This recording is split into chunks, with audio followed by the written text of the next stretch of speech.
Hello, everyone, and welcome back to the Real Positive Girl podcast. Happy Tuesday.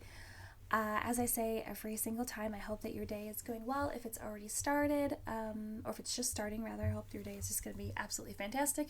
If it's already started and it seems a little bumpy or a little rough, just remember, just find some time in your day, even if it's just 5 minutes, to feel at peace, to feel good about what's going on with you, how you're handling the day.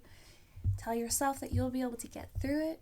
Tell yourself that tomorrow's a new day, and even if you still have to deal with the same old crap tomorrow, just know that you will be even stronger tomorrow because, it's not like a punch in the face and all of a sudden thing coming. You know what's coming, and maybe you need to take some time today to problem solve how to solve it tomorrow. So you know what I mean? So just keep a positive mindset as much as you can. It's okay to be angry, upset, sad, disappointed, whatever it is, angry.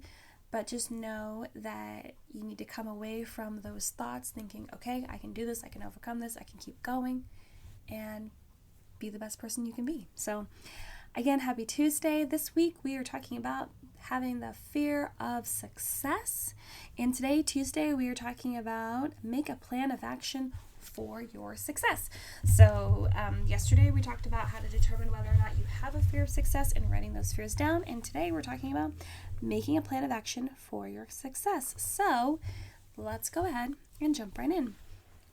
Make sure that your vision is clear and planned out. If, for example, for me, I am all over the place.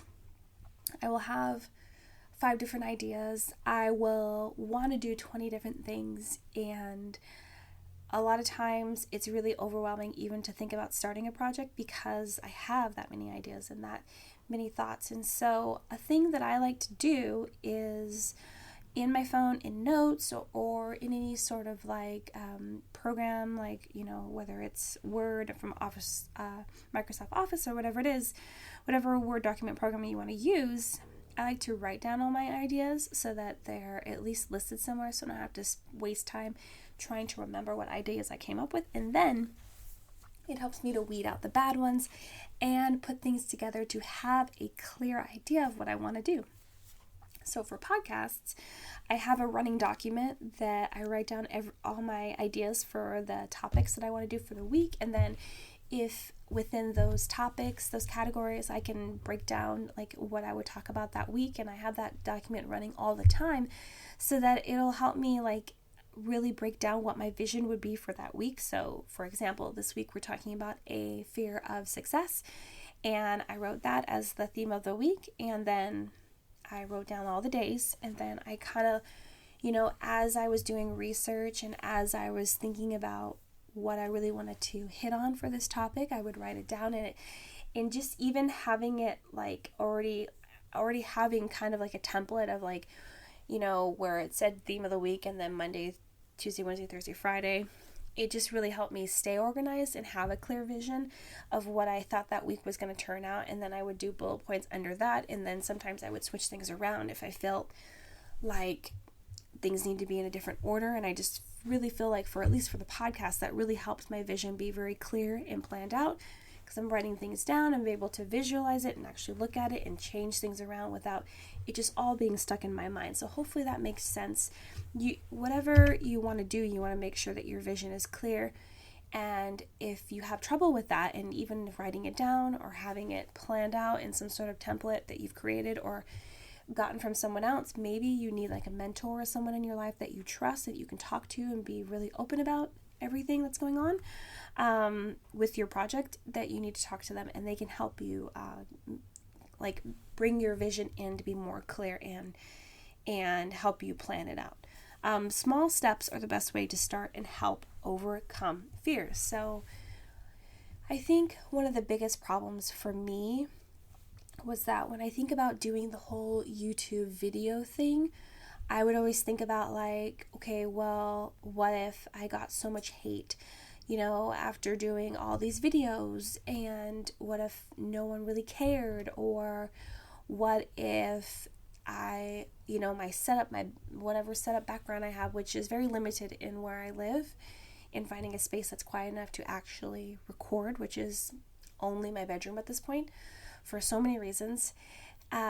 But I was always afraid of like what people would think after the product or after the content was already posted online. When really, for me, and I feel like for a lot of people, taking small steps is the best way to start. So as opposed to thinking about what people will think, what comments will come in, like whatever that's going to be, I just need to actually like plan the content, write it down. Like I said, for content writing, I have created like little templates that help me stay on task, keep things in order, like really help me drive like my thinking process so I can get things out and get it all organized.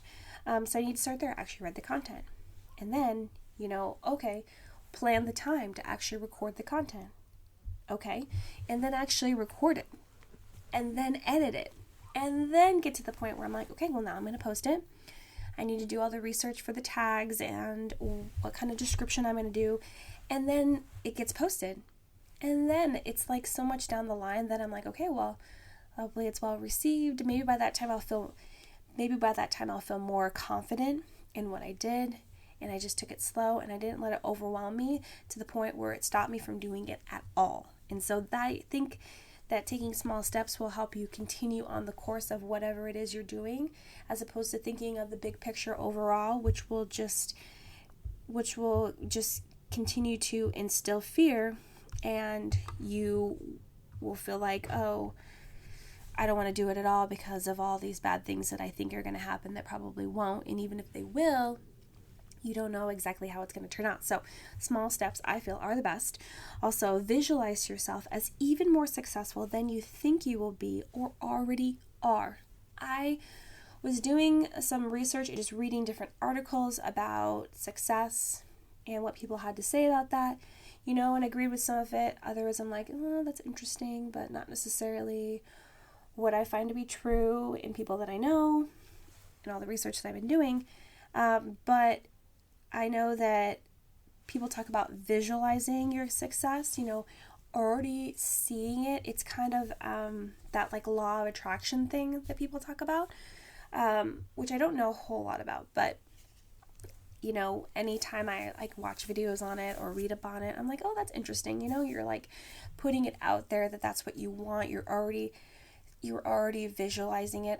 There's actually someone else on YouTube, Michelle B. She's based in Australia. She talks about this when you're like making your vision board. You're already assuming that you've already hit the dream that you want to do, and I totally believe in that. I totally believe in just visualizing that you've already hit the goal that you are working towards, because it makes you feel more confident. It pushes you to continue on that journey of reaching the goal and getting through all the milestones that are going to come along the way. And it keeps you positive, it keeps you going. You're like, okay, like for me, I would be like, oh, well, I'm going to get more people to listen to this podcast, or someone's going to actually recommend my podcast on another podcast or on some other online social platform, and that'll be a big deal, and I'll actually find out that it's actually been helping people, and people are leaving reviews and things like that. And so just visualizing that you're even more successful than you think you will be. So for me, I'm like, oh, it's already a success to me that a couple people listen to my podcast, but if I just want to visualize that like tens or hundreds of people are listening to it, and that it's making a difference, and that it's going to continually spread through the community of people that listen to podcasts, then it just gives you a little bit more confidence. I hope that makes sense. You just gotta push your imagination and your beliefs of what's going to happen for you in the future for your dreams and aspirations even further than you already are. Also, don't be afraid to ask for help, especially if you know someone that has already done the thing that you're doing successfully and you can trust their advice. So I think I say this every week, at least in one episode. Find people that you can trust, that you can talk to. And I feel like mentors are absolutely amazing, and they do not necessarily have to be mentors in real life, like human to human kind of thing that you can actually physically see and shake their hand in person. I believe that you can have a mentor in real life, or you can have a mentor online. It doesn't matter, or maybe just on the phone, that kind of thing, because I know a lot of people will have started doing like life coaching and mental health coaching and stuff like that online. That's actually something that I would love to do someday for people, because I just want to help people in general. But I think having a mentor is so helpful. It's so beneficial to your life. For me, I've always wanted to have like a mentor in real life, like human to human, but it's never been something that's happened yet. But for building my Instagram and figuring out how to reach more people that way, I have found a great mentor for that, and I'm currently taking a course online from that person, and it's been so beneficial, and I'm able to ask them questions. I feel like you can even have a mentor of someone that you follow their advice, and they aren't necessarily directly mentoring you. You're fully invested in the way that they run things, and you're just taking their advice as they're giving it out to everyone. Maybe you're reading their books. You're just in taking all of their content and material and using it to push you further. Now, I will say that it is much better to have someone that will be able to one-on-one with you, and you'll be able to ask questions and get a response back, so that will be more beneficial to you. But you got to start somewhere, and I know that a lot of times if you don't just know someone in real life, finding mentors in real life even or online can cost money. Not everyone is at that point. I understand that, absolutely. It was a long time before I could afford to do that kind of thing, but it is beneficial, and it's something that could really, really, really help you. So it's something that I would consider doing. But even if it's just talking to your counselor who is helping you just get through whatever emotional distress and issues that you are dealing with your life on an everyday basis, that's amazing too. Like, and then I have that too, because it's absolutely necessary for me. So I totally get it. But yeah, just in general, don't be afraid to ask for help. Maybe it's not necessarily a mentor situation. Maybe it's just someone in your family that has already started the same kind of business that you want to do, or exactly the same business that you want to do. Seek them out, ask them questions, especially if you can trust them and their advice and they seem like good stand-up people. Talk to them about it, reach out and just see what they have to say and how they can guide you and help you, do the best you can at that same thing, because they already know how to do it and they've already been through a lot of the pitfalls, Create a calendar and detail out how long you think your project or goals will take. Create milestones, a timeline, and deadlines. So you want to have a plan. And I know a lot of people say this about everything in life. You want to have a plan. And I absolutely agree, because I'm one of those hyper organized people that I want to have everything written down. I want to have multiple calendars. I want to have it all highlighted, different colors. I want to have it broken down into different documents. Like, I'm really obsessive about it. And I'm not saying that you have to go to the means that I do. Absolutely not. It might drive a lot of people crazy. Like, even my husband is like, can you just put a dry erase calendar on the wall and let me know what's happening? Sure. But for me, I want to be able to have that same calendar color-coded on multiple different platforms, on my wall at home, in my phone, in my calendar on my laptop. I want to be able to have the written planner as well. Like, I want to have all of those ways of being able to stay organized and on top of things. And a lot of people are like, no, I just need one whiteboard calendar, my wall, in my house, in the hallway. Totally fine. Whatever way that works best for you. But you want to detail out how long you think it'll take you to get from milestone to milestone, and then get from the start to finish of the project or aspiration that you have, and break that down into whatever timeline. So for me, when I was first starting my podcast, I knew that I needed to record at least a week of podcasts before I would actually log on to the service that I use online to get those podcasts out to the different directories and platforms. And so I knew that was part of the plan. It's like, okay, well, I need to have at least 5 podcast episodes recorded. And then I had to schedule the time to record all those podcasts. And before that, I had to write the content that I was talking about, because when I do, just so you know, when I do record these podcasts, I'm sitting in front of my laptop, because I record into my laptop, but also because I have all my notes written right in front of me, and I try to write all of my notes.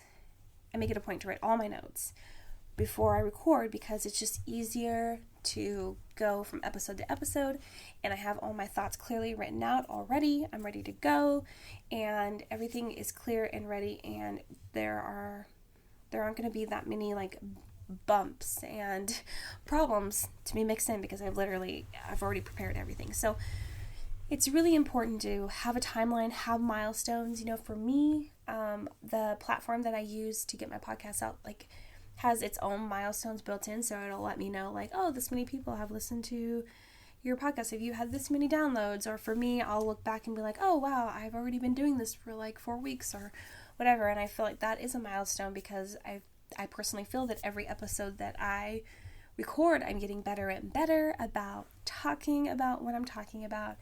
And I feel like every week I write notes, I'm getting better about being more concise and really being detailed about what I'm talking about. I'm not saying I'm perfect at all whatsoever, because I've only been doing this for 4 weeks, so please forgive me. Any feedback is welcome. Absolutely. Send me an email. I know that my email's in the description box. But I'm just saying that over time, you know that things are going to get better, and you can see that in your timeline and as you hit those milestones.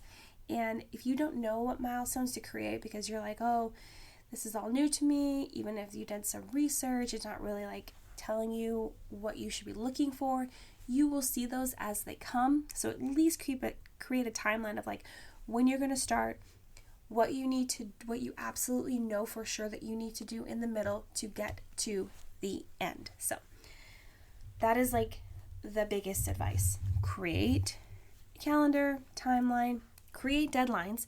So for me, for deadlines, obviously for a podcast, is I have to have all my notes written by Sunday afternoon or early evening, so that I can spend 2 hours recording those episodes, get them loaded up, got to type in all the notes and everything, and then get them ready to be scheduled for that week, so that I don't have to worry about it. But as of late, there have been a few issues, so I've had to upload single episodes like the morning of, or if I, for whatever reason, forget to do it the night before, then I will have to do it that morning, and it comes out later than I anticipated, because I try to schedule all my podcasts to come out at a time that will be good for everyone. For me, I schedule it to come out at like 3 a.m. PST, so that if people on the East Coast are listening, then they're able to listen by like 6 a.m. And if people around the world are listening, I don't even know how to do that math. I mean, I could look it up, but I figure I'm going to try to do my best I can in the country that I live in, and then hope that it works out for other people. So anyway, those kind of things, you want to like do some research, spend some time actually thinking about what needs to be done, what deadlines you have to create for yourself, so that those tasks in the middle actually get done, so that you can reach the end. So anyway, I'm going to wrap it up there. This was a long one. I'm sorry, but also I feel like it was beneficial to someone. So I hope you've enjoyed it. Again, happy Tuesday. Thanks again for joining me on the Real Positive Girl podcast. Again, I really hope this episode helps someone, and if you know someone that it would actually really help, I hope that you share it with them. Come and visit me on Instagram. The handles to where I am are in the description box. And I can't wait to see you for tomorrow's podcast on Wednesday. So have a good one, and I will see you tomorrow. Bye, everyone.